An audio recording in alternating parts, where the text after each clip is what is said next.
Pretty spiritual! Hi, I'm Shay. And I'm Amy. And this is Pretty Spiritual. Have you ever tried to protect your energy whilst rushing through your morning commute?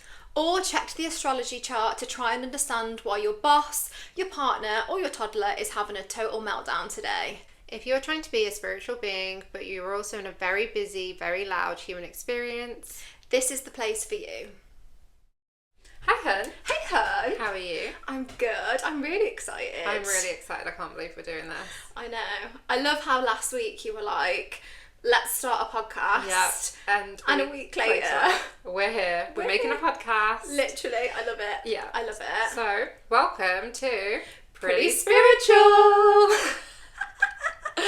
Okay. So, maybe we should start by telling people why we actually wanted to start this podcast. And or how where it this came about. where did this idea come from? So, Yeah. over to you, hun. Okay, so the podcast idea came to me in a dream. Mm-hmm. I'm going to sound really woo-woo. I love it. Yeah, but it I'm actually... here for it. Yeah. Came to me in a dream, I forgot about it. And then I remembered it the next night in a dream and forgot about it again, and went about my week, and I had energy healing, as I do every month, and I went into a bit of a conscious unconscious state. And when I was walking out of healing, I thought I need to go for a walk, I need to ground myself a bit, because it was a moment. And it suddenly came to me again as I was walking through the trees, and then I suddenly voice noted you going, "Hi, hun, do you want to start a podcast?" And I was like, absolutely. Absolutely, Yes. let's do this. So a WhatsApp group was formed, and here we are today, Here we are. filming our first podcast. So excited. So exciting. So I think the kind of meaning behind Pretty Spiritual for me, and I know we both kind of agree on this, and that we have our own kind of experiences that we want to share, but it's to tell people that you don't have to be sat on a mountaintop to be spiritual. You can literally be spiritual in a 9-to-5 as a full-time mom, working night shifts, or in corporate. Like it's accessible to everyone, and everyone's experience is different, and it doesn't make someone more spiritual than another. Like, it's okay just to be pretty spiritual. Yeah. No, I completely agree with that, and I think you're right. I think there's a lot of people out there that are probably already like spiritual or doing spiritual things, but they don't necessarily like recognize that. Like they're doing things in their day to day that actually are about like coming back to yourself, like grounding yourself, like ceasing the moment that you're in. But they don't necessarily like see it as being spiritual. Yeah, I completely agree. I think before I was aware and kind of carrying the tag of I'm a spiritual person, I look back at the years of my life. I mean, I'm nearly 32, and I realised there was spiritual practice in my day-to-day from when I was younger. And so I've always had those kind of elements, and it's like you said, people don't realise that they're probably doing things that are spiritual in their day-to-day. And it's also to know that that's enough if you're happy in life and that suits. Yeah, definitely. So when do you first think that you like realised that maybe you were a spiritual person? Like, was there a moment that you were like, I feel like you can't, like it kind of clicked a little bit? Okay, clicked. I mean, there's two separate answers to this. I think I've always been a pretty spiritual person from when I was younger. Like, I have gifts that were quite known from when I was younger as well. As a child, there were certain things that went on that, of course, at the time I would be like, I'm spiritual, a 7-year-old walking around, like, I'm so spiritual. I love that. I love that you had that awareness at 7. Definitely wasn't walking around like, I think for me, when it clicked, well, you know my story, and it's probably down to you that I am where I am. Without going into too much detail today, that's a story for another episode. I would say last year, after what they call, is it a dark night? Dark night. I became very, very aware of my spirituality and started taking practice seriously, in the sense of I was incorporating it into my life, not just doing things naturally. But I would say definitely last year was a big turning point for me. where my life became more about spirituality than it just being there. Yeah. What about you? Yeah, so I think kind of goes back to what you were saying earlier, where I think I was like unconsciously into spirituality like a long time ago.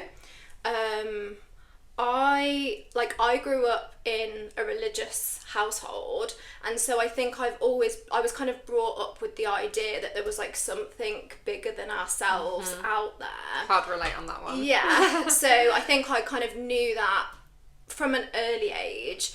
And then I think probably from when I was in like my early to mid 20s is where I started to, I suppose, explore the idea of like spirituality in a little bit more depth and like take an interest in terms of like what it means and like how you can, I suppose, bring spiritual practice into your day to day. But I think probably around 3 years ago was like a bit of a turning point for me, and like very similar to you, I started going for energy healing, which happened really organically for me.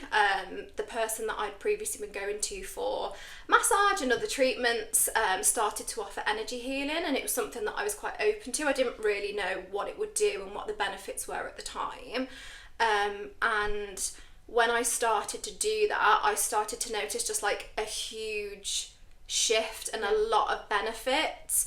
And then from there, I feel like I started, very similar to you really, started incorporating like other practices into my day-to-day, learning how to ground myself, learning how to be a bit more present, and yeah, it kind of just went on from there really. Definitely, I think that's what is beautiful about spirituality, that you've had that natural progression and it's all just kind of unfolded as you've gone on, and it's not an instant thing that happens. I mean, yes, you can have a spiritual awakening, which is your first key opening to spirituality. And I mean, caveat, not everyone has a spiritual awakening. Yeah.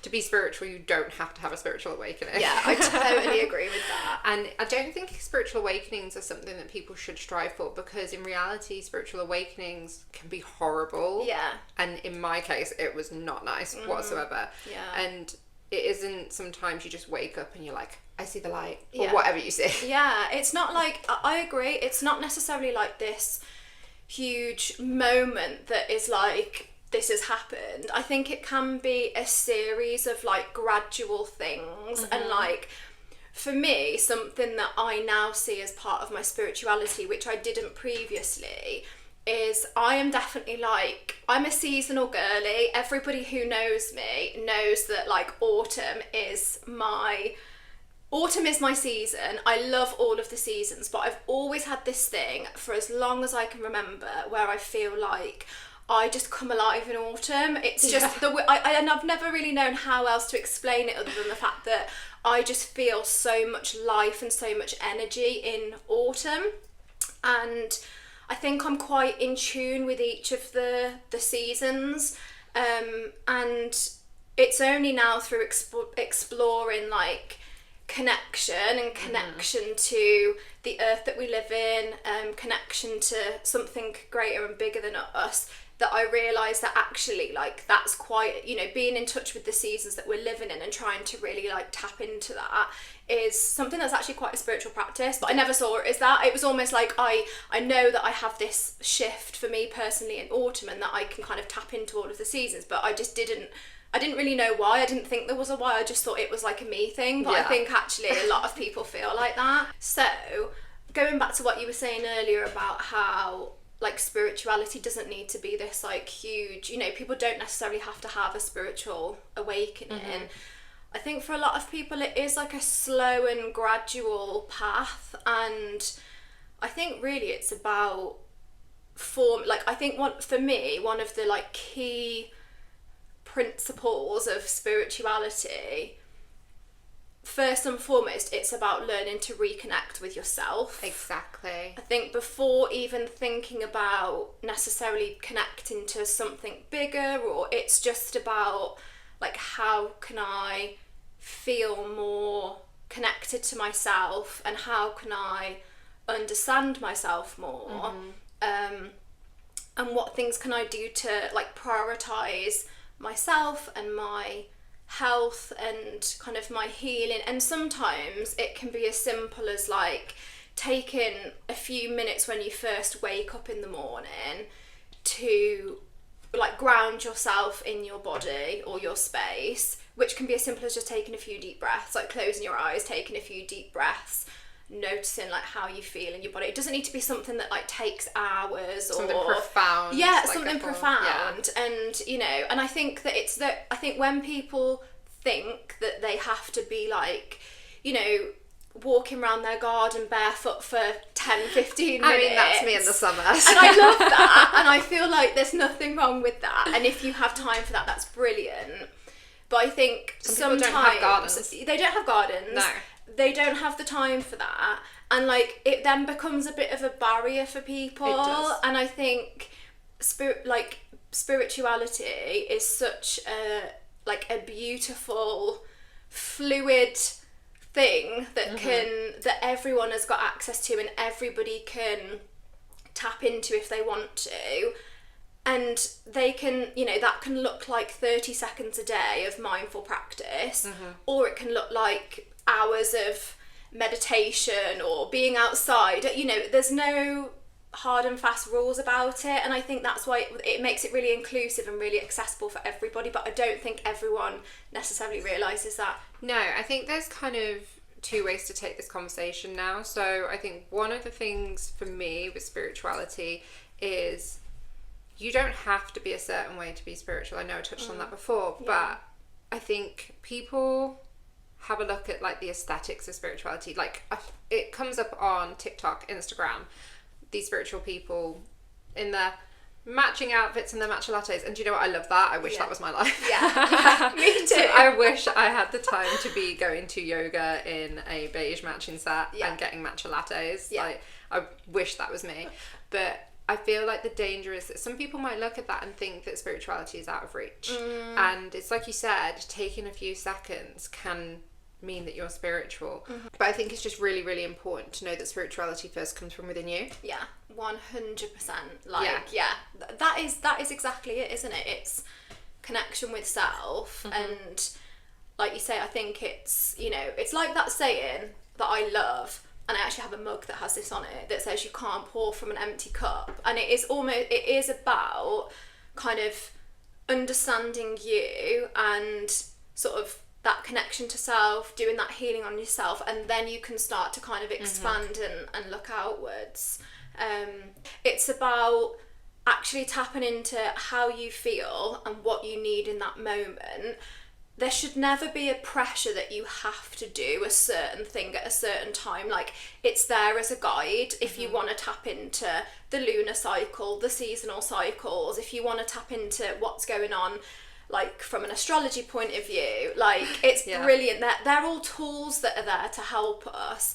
But I agree that there should never be this pressure to like, you should, because otherwise it just ends up being something else to add to our to-do list, which when you live in the modern world and we're juggling so many different things, whether, you know, work, being a mum, being a wife, you know, whatever else it might be, you don't need something else to do. It's really about carving out time for yourself and doing whatever you need for you in that moment. And I think that is more of an honour to yourself and to your spiritual practice than doing what is supposed to be done on that day. And I think just to elaborate on that, there is this pressure, and I do think social media is to kind of blame for that. Because I mean, just because you've not done a new moon ritual, the spiritual beings aren't going to punish you. And I think I've only started to realise this, I guess, in the last few months, because my spiritual journey's happened thick and fast. I mean, we touched on earlier about kind of how we got here, and when I look back, I literally had 4 years of horrific times, and I was constantly down. And obviously you got me for my birthday energy healing, and it changed my life. And I was already kind of getting to that point though, because, you know, I had my interest in the crystals. That was a turning point. And I felt those pressures that people feel, like, oh my gosh, like, I still don't have a really nice silver plate from a charity shop because I want a nice silver plate to do my rituals on. And I was like, why are you pressuring yourself to find a silver plate? You've got like loads of different plates, like cute pottery plates you can use. But in my head, I was like, well, this is what I've seen, and I want the aesthetic of that. Yeah. And I'm like, no, you're giving yourself extra pressure, and like you said, you don't want to add barriers in place without not intentionally, but it's kind of like, oh, I can't do this because I don't have that, or because I need to do this thing first. Yeah, and I don't have the time to do this ritual, so I'm a bad person spiritually, and it's not like that. And the minute I let go of that kind of expectation of myself and thought, like, it's a full moon, I cannot be bothered to set fire to anything today. My son isn't going to sleep, it's like 9 p.m, he's still awake, what can I do? Get myself in a relaxed state, take a few deep breaths, write in my journal my reflections, and I'm like, there we go, done, I've released that. Amazing, I feel great. I mean, don't get me wrong, I love setting fire to things, and I love like all my herbs and things like that, and it's great when I have the mental capacity and the energy to do so. But it's like you said, it's really important not to use too much energy trying to be a certain way, because if you're spending energy and it's in a not a negative way, but it's not filling your cup, that's to me not what spirituality is about. It's about freeing that up and actually giving you peace. And going with the flow, isn't it? I think flow is a huge thing, and I think when you think about it from an energy point of view, it is really about like allowing things to flow rather than trying to force things that don't necessarily feel right for you at that time. Definitely. I think that's really, really important. Yeah, definitely. And I think one of the biggest constraints people have nowadays is we are busy. Like you said, some people are full-time mums, some people in full-time work. I'm in a full-time corporate job, and so I own an online spiritual shop. And I love adding stress to my plate, clearly. That's what I love to do. I mean, I'm full-blown ADHD. I get bored if I don't have anything to do. And I'm also raising a family and being a partner. And striking that balance is very, very stressful. And I think all of us can be living proof that you can be spiritual and stressed at the same time. But it's how I now manage that, which is kind of my connection to spirituality. Because before I would just spiral. And now I'm like, right, I know how to...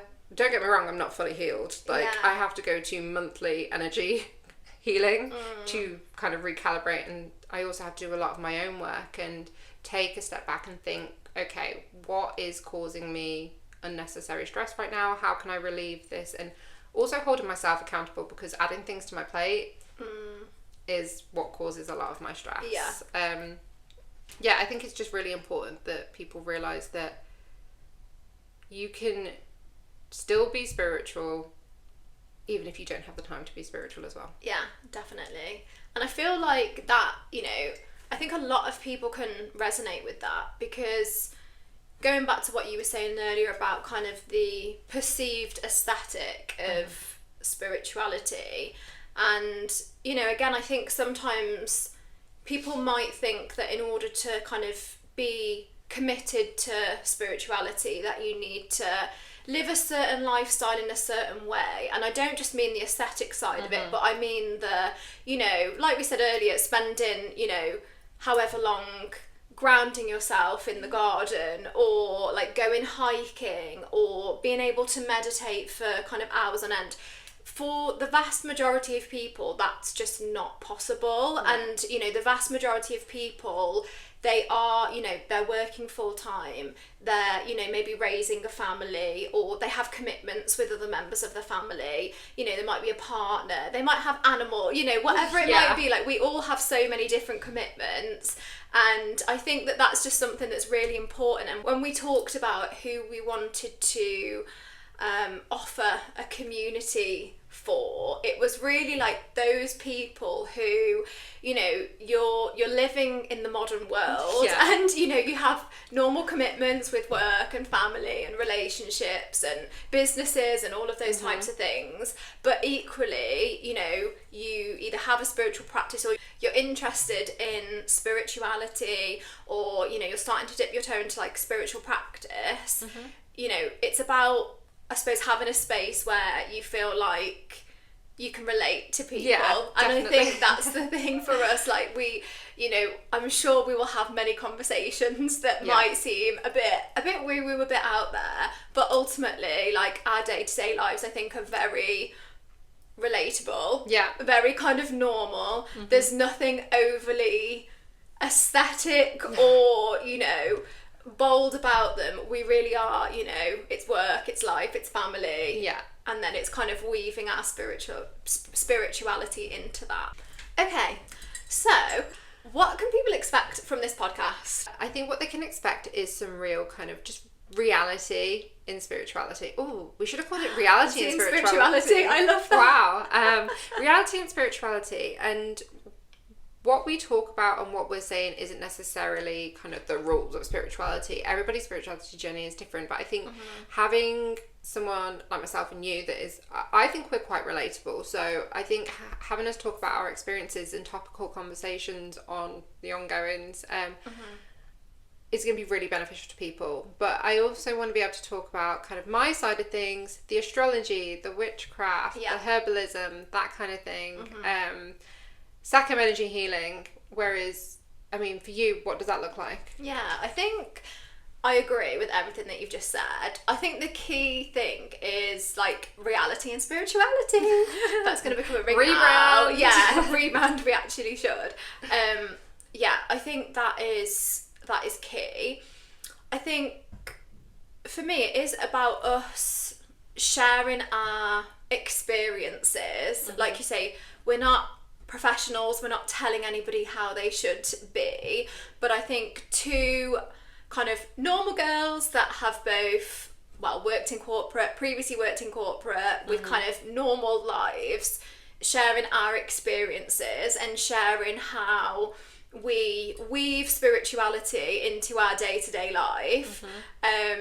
We're not perfect, like you say, we're very chaotic. I feel like we're both very busy and we bounce around a lot, but just us sharing our experiences. I think if people can tune into our podcast and have a laugh and learn something maybe, then that's good enough for me. Yeah, I think if you can just get anything from this podcast, we have won at life. Yeah. But I think just kind of wrapping that bit up, for me, I just want people to know it's okay if you're just pretty spiritual. Yeah, it's right. You can be just pretty spiritual and that is fine. Thank you so much for joining us on this week's episode. If anything that we've spoke about today has resonated and you'd like to hear more from us, don't forget to like, subscribe or leave a comment. We hope to see you next week on another episode of Pretty Spiritual. Pretty Spiritual!